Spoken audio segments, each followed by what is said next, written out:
Voilà des textes qui vraiment illustrent de manière magnifique la beauté de la fête des mères. Jésus donc parle de cet amour qu'il reçoit de Père. Parce que comme il dit, le Père est plus grand que moi. Malheureusement, de cette parole de Jésus, certains dans l'histoire de l'Église se sont basés sur cela pour dire, voyez-vous bien que Jésus n'est qu'une créature et qu'il n'y a qu'un seul Dieu, Dieu le Père. Eh bien, nous savons que cela n'est pas vrai. Parce que la très sainte Trinité, le Père et le Fils et le Saint-Esprit, ils sont tous les trois Dieu. Parce que tous les trois, ils émanent de cette vie divine issue du Père. Le Père donne de manière infinie son amour au Fils. Et cet amour qu'il donne à son Fils, c'est le Saint-Esprit. Et le Saint-Esprit rayonne cet amour de cœur de Père, de Fils et de Fils au Père et de Saint-Esprit aux deux. Et ainsi, cette très sainte Trinité, dont nous allons fêter la fête une semaine après la Pentecôte, elle est à l'origine de tout ce qui existe. L'univers entier, les galaxies, à des milliers d'années de lumière, loin de nous, qui fait des distances inimaginables, sont issus du cœur de la très sainte Trinité. Et donc nous pouvons dire du cœur maternel de la très sainte Trinité. Et au cœur de ce projet de la création, eh bien, il y a la création des êtres libres, des anges et des hommes, dans la gloire la plus totale de pouvoir choisir d'aimer ou bien refuser l'amour. Et Dieu signe tous les frais liés à ce projet. C'est un projet immense, énorme, où des cœurs de milliards d'hommes et de femmes sont appelés à la sainteté, c'est-à-dire de choisir eux aussi cette grandeur de l'amour de Dieu. Et ainsi participer à la joie qui est contenue dans la très sainte Trinité. Ainsi, nous voyons que cette soumission de Dieu, de Jésus à la volonté de son Père dans son humanité, quand il dit justement le jeudi saint, et ces paroles de l'Évangile aujourd'hui sont prononcées le jeudi saint, et quelques heures plus tard, il dit, Père, si c'est possible que ce calice passe loin de moi, mais pas ce que moi je veux, mais ce que tu veux. À ce moment, Jésus, qui a la double nature de Dieu et d'homme, parce que Jésus est vraiment Dieu et vraiment homme, il soumet de manière parfaite sa volonté humaine pour qu'elle devienne le roi. Il était déjà roi par son origine d'être uni au Verbe éternel, mais la volonté humaine de Jésus est aussi roi par sa collaboration totale à la volonté du Père. Et cela lui a fait tellement peur qu'il a sué du sang.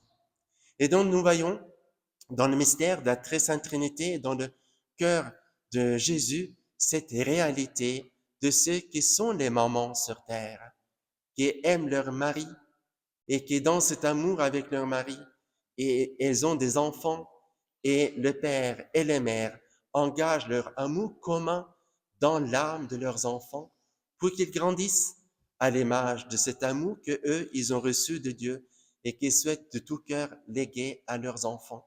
Quel héritage le plus précieux de tous les héritages.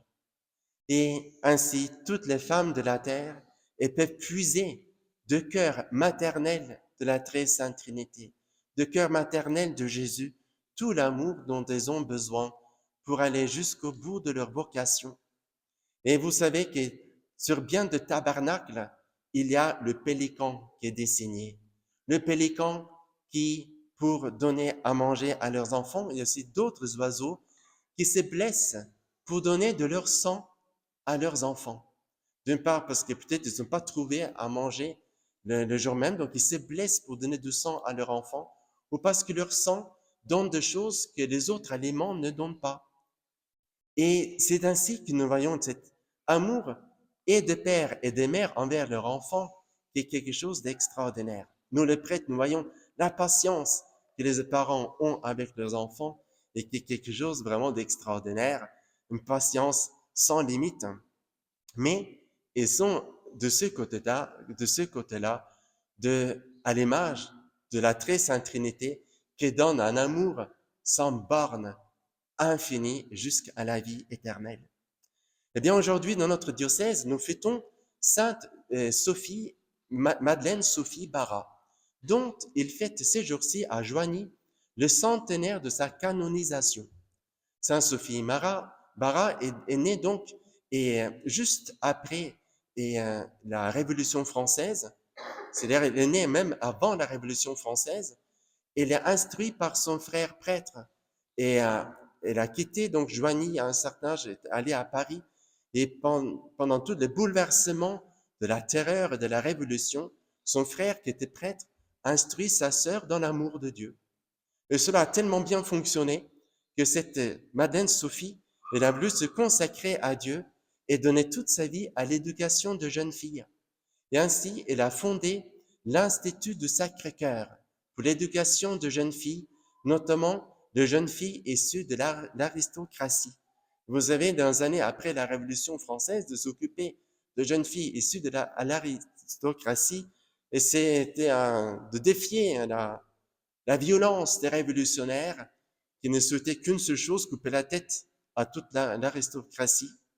Mais Sainte Marie Madeleine Sophie Barra ne s'est pas découragée et elle est allée jusqu'au bout en enseignant aux jeunes filles que si elles voulaient devenir de bonnes mères et éventuellement de bonnes sœurs, il fallait aimer le cœur de Jésus.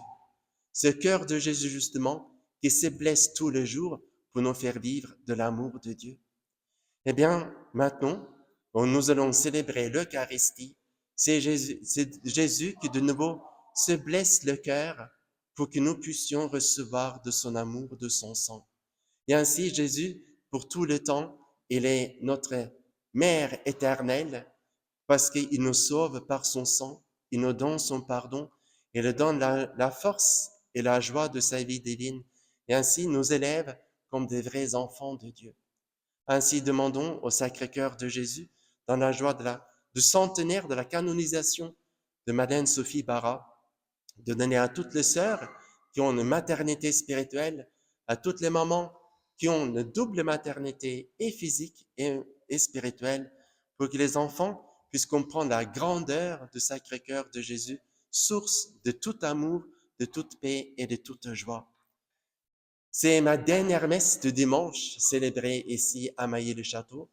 Dimanche prochain, on va célébrer le centenaire d'Élise Bishop à Trucy-sur-Yonne. Et les 2 autres dimanches qui me restent, je vais les célébrer à Vermenton, parce que le Père Joseph ne sera pas là. Et donc, je suis très heureux d'avoir célébré depuis des années la messe ici à Mailly-le-Château. Et je suis sûr que nous continuons à rester unis dans la prière. Et là où je suis, où je serai, je prierai pour vous au Canada et vous prierez pour moi.